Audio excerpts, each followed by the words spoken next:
नमल, साथी अगर तुम्हारा इसमें कोई हाथ है तो कह दो, मैं सुन रहा हूँ।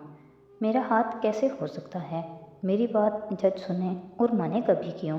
उसने लापरवाही से फिर शाने उचकाए और ड्राइव करता रहा। फारस ने इस्पात में सर हिलाया। मगर तुमने मेरी बात की तरदीद नहीं की। ठीक है, और खिड़की से बाहर भागते दरख्तों को देखने लगा। सादी ने कोई जवाब नहीं दिया, बस खामोश रहा। तुम भूलोगे या मैं किसी दूसरे तरीके से तुम्हें बुलवाऊँ? अब के फारस ने ज़रा धीमे लहजे में सख्त बात की तो सादी ने बेजारी से मोड़ काटा। मैंने कुछ गलत नहीं किया, जो हुआ है कुदरत ने किया है। अच्छा, और तुम्हारी कुदरत ने क्या किया है? वही जो हमेशा से होता आया है, हामान को फ़िरौन के खिलाफ खड़ा करना। क्या? फारस ने आबरू तान कर उकताए हुए अंदाज में पूछा। सादी ने गहरी सांस ली। मेरे पसंदीदा किस्सों में से एक है फ़िरौन और मूसा अलैहिस्सलाम का किस्सा। वजह फिर कभी बताऊंगा, लेकिन अगर आपने कभी कोई किताब पढ़ने की ज़हमत की हो जो कि जेल में आपने नहीं की होगी, दूसरों की हड्डी और दांत तोड़ने से फुर्सत जो नहीं मिलती होगी, तो आपको मालूम होता कि हामान फ़िरौन का एक वज़ीर था, बहुत दाना, बहुत ज़ोरावर, फ़िरौन का दायां हाथ, हर हुक्म बजा लाने वाला। ये सब फ़िरौन अपने हामानों को मोहताज होते हैं। अगर हम हामान को अपनी मुट्ठी में कर लें तो बहुत से काम निकल आते हैं। मैंने भी यही किया। वो मुबहम सी बात करके फिर खामोश हो गया। फारस सर झटक कर खिड़की से बाहर देखने लगा। उसकी सुनहरी आंखों में गहरी सोच की परछाइयाँ रकम थीं। दिल को लहू करें कि गिरेबान रफू करें। इस बुलंद व बाला इमारत के टॉप फ्लोर का वो कुशादा और पुरतायुश अंदाज में आरास्ता ऑफिस मुकम्मल रोशन था। पावर सीट पर जवाहरात टेक लगाए बैठी थी और नरम सी मुस्कुराहट के साथ सामने कुर्सी पर बैठे हाशिम को देख रही थी, जो सर झुकाए मोबाइल पे कुछ टाइप कर रहा था। पीछे नौशरवान मुस्तरब झुंझलाया हुआ सा टहल रहा था, किसी पेंडुलम की तरह दाएं से बाएं और फिर वापस दाएं। मुझे वजाहत चाहिए हाशिम, जवाहरात ने मुस्कुराते हुए उसे मुखातिब किया। तुम इतने बेखबर कैसे हो सकते हो कि उसके रिहा होने से पहले तुम्हें मालूम भी ना हो सके? मैं अराजी के मुकदमात में मसरूफ़ था और ये सब अचानक हुआ है। हाशिम ने फ़ोन रख कर कंधे ज़रा से झटक कर कहा। जस्टिस इस्कंदर के तासुरात मैंने देखे थे। वो जहन बना कर आया था।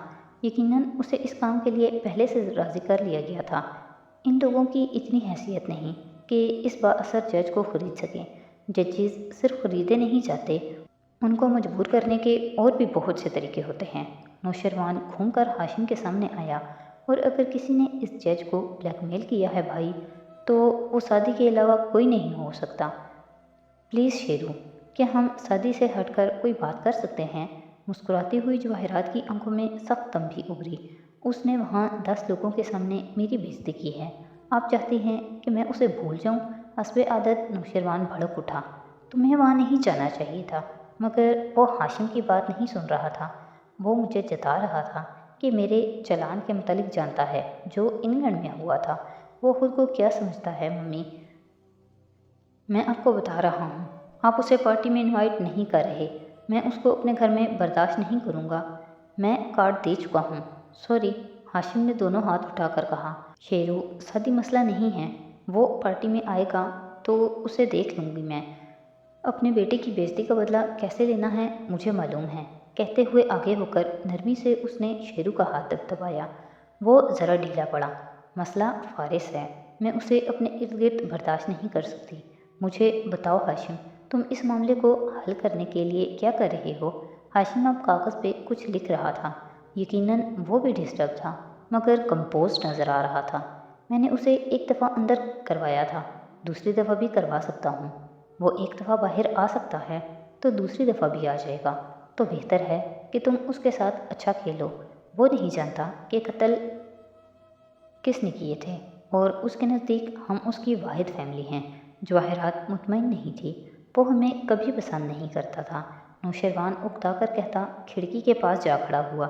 इसलिए बेहतर है कि वो हमसे दुश्मनी न रखे, क्योंकि बाहर आने के बाद वो सबसे पहले ये जानने की कोशिश करेगा कि वो सब किसने करवाया था। हाशिम संभाल लेगा, अब क्यों फ़िक्र करती हैं? हाशिम बहुत एतमाद और इत्मीनान से पीछे होकर बैठते हुए बोला। मैंने तब भी जो कुछ किया अपनी फैमिली के लिए किया, अब भी अपनी फैमिली को प्रोटेक्ट करने के लिए मुझे जो भी करना पड़ा मैं करूँगा। अपनी फैमिली के लिए कुछ भी करना जुर्म नहीं होता। अगर मैं वारिस काजी को रास्ते से ना हटाता तो वो हमारे खिलाफ केसेस खोलकर हमें तबाह कर सकता था। और वो जरताशा, मैं उसको ना मरवाता तो इस कत्ल को कभी ऑनर किलिंग की शक्ल न दे सकता। मुझे इसके लिए अफसोस है, मगर मेरे पास कोई और ऑप्शन नहीं था। फिर जब कत्ल होता है तो किसी को तो जेल जाना पड़ता है। मुझे फारस से हमदर्दी है, उसके 4 साल ज़ाया हुए, मगर वो एक इंटेलिजेंस ऑफिसर था। अगर वो अंदर ना जाता तो कातिल को ढूंढने की कोशिश करता। अपने ख़ानदान को महफूज रखने के लिए मैंने उसे बिज़ी रखा। तो क्या गलत किया? वो जिंदा सलामत है, उसको तो कुछ भी नहीं किया गया। अपनों को तो सब खोते हैं, हमने भी डैड को खोया था, बेशक नेचुरल डेथ से ही, मगर हमारी ज़िंदगी में भी दुख हैं, परेशानियां हैं। मुझे अफसोस है उन सब के लिए, मगर जुमर को मेरा शुक्रगुजार होना चाहिए कि मैंने उसे गवाही के लिए ज़िंदा छोड़ दिया। वो ठीक है, ज़िंदगी गुजार रही है। परफेक्ट तो नहीं हो सकती ना अब ज़िंदगी। हाशिम ने बात करते हुए ज़रा से शाने उचकाए। बहुत से लोगों की ज़िंदगी अगर 2-4 की कुर्बानी से बच जाती है तो इसमें कोई बुराई नहीं है। मैं फारिस को संभाल लूँगा, उसे आने दे मम्मी, वो कुछ नहीं कर सकता। ओके, वो एक जज्बाती गुस्से में पागल हो जाने वाला आदमी है। ना उसमें अक्ल है, ना उसमें कोई दूर अंदेशी है। जेल में रहकर वो कितना बदला होगा, वैसे ही बददिमाग होगा। ऐसे दुश्मन को तो इंसान थका थका के ही मार देता है। फिर सीधा होकर बैठते हुए बोला, अब हम तुम्हारे प्रोजेक्ट के बारे में बात कर लेते हैं शेरू। और नुशरवान ने जैसे कड़वी गोली निकल ली। वो बेदिली से कुर्सी खींच कर बैठा। और मेरे प्रोजेक्ट के रास्ते में रुकावटें खड़ी करने वाले भी कौन है भाई? सादी और उसकी बॉस। हाशिम बेख्तियार हंस पड़ा। यार, तुम्हारा और सादी का किसी लड़की पे झगड़ा तो नहीं है?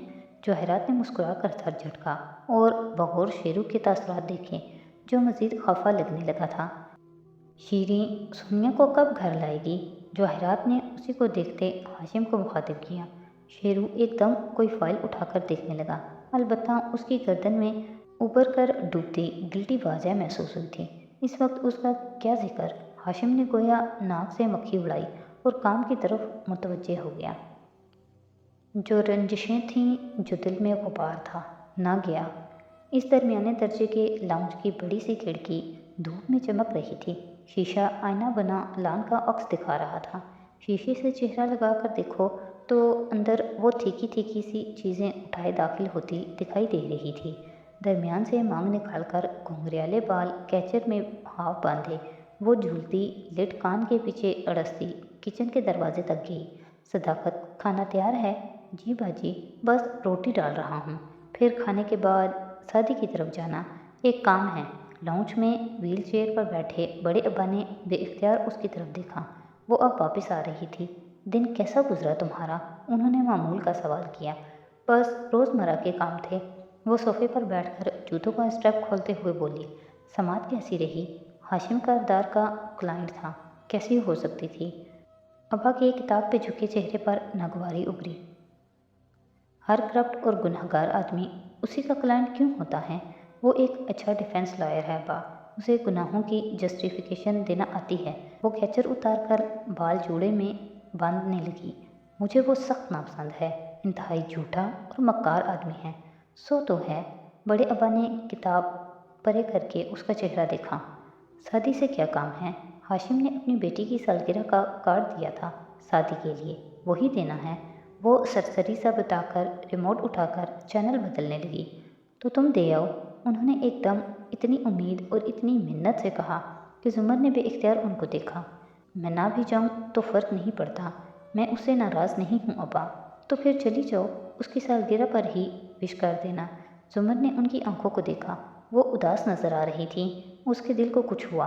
वो छोटा है, तुम तो बड़ी हो, अगर उससे कोई गलती हुई है तो तुम तो माफ़ कर दो। वो तुम्हारी बीमारी में तुम्हारे साथ नहीं था, वाकई उसकी ख़ता थी।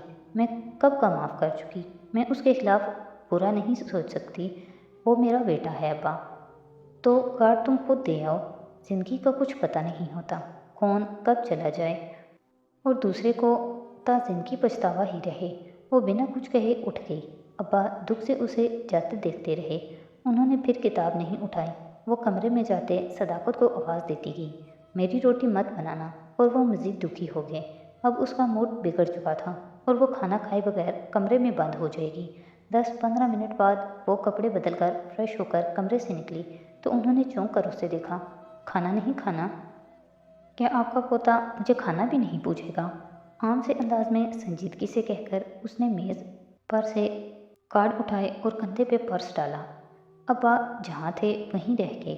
आंखों में तहैयर बेयकीनी उभर कर मासूम हुई और उसकी जगह खुशगवार तज़बज़ब ने ले ली, जैसे कोई ख्वाब में आँख खुलने के डर से सही से खुश भी ना हो पाए। एकदम उनका चेहरा बुझा। क्या तुम्हें पता चल चुका है कि फारिस रिहा हो चुका है? वो जैसे ठंडे सांस लेकर दरवाजे से पलटे। अगर आप ये कहना चाह रहे हैं कि मैं शादी से ये पूछने जा रही हूँ कि फारिस कैसे रिहा हुआ, तो ऐसा नहीं है। मैं इतनी स्ट्रेट फॉरवर्ड हूँ कि अगर मुझे उससे कुछ भी पूछना हो तो मैं 4 मिनट की कॉल करके बगैर तमहीद के भी पूछ सकती हूँ।